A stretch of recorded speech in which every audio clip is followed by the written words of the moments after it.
The school that I went to in Soweto asked me for a fax machine.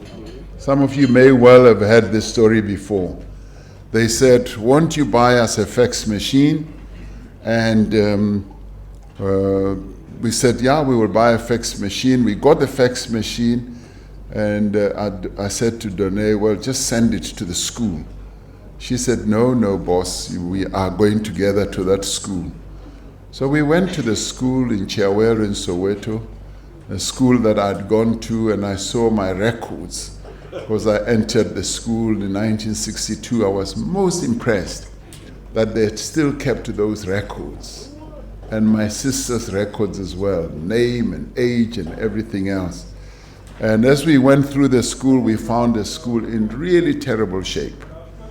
Absolutely terrible. Ablution blocks, no teacher's office, no principal's office, no library, no laboratory, nothing. It was really bad. And it then touched my heart, and I felt quite moved and felt that we needed to support the school.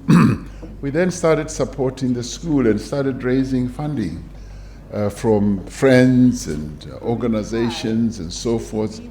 And in no time, we built them a laboratory and a library and all that, and really improved the school. Then the idea came up that actually we could adopt schools and improve the infrastructure in schools. Then the Adopt a School Foundation started. The reason I raise it is, I think it's important for us who have reached this level where we are, where we're now playing golf at estates like this, sometimes to go back to our schools. The schools that formed us, that made us what we are today.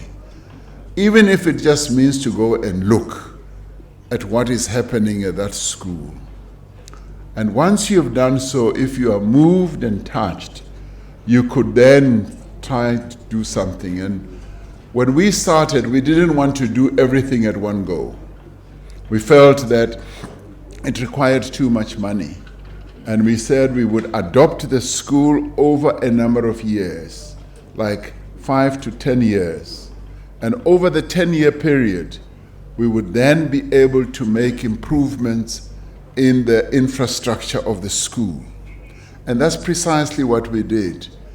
They gave us their needs and all that, and we saw them, and we would then say, this year we will raise funding for you for this, and that, and that, and that. And that is how the Adopt a School then started. How did we do it? I went to my friends, and I mobilized some friends, some people in business that I knew, and various companies, and we all clubbed together. But the highlight of this was also getting an international company like Merrill Lynch. I think, yeah, it was Merrill Lynch then, I don't know what it is today. People in New York, in London, they heard of one of the schools we had adopted in Hammanskraal. And they visited the school as they came to South Africa for whatever work, and they adopted the school as well.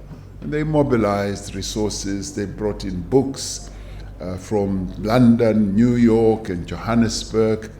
And we just saw a wonderful relationship emerging between that company and the school.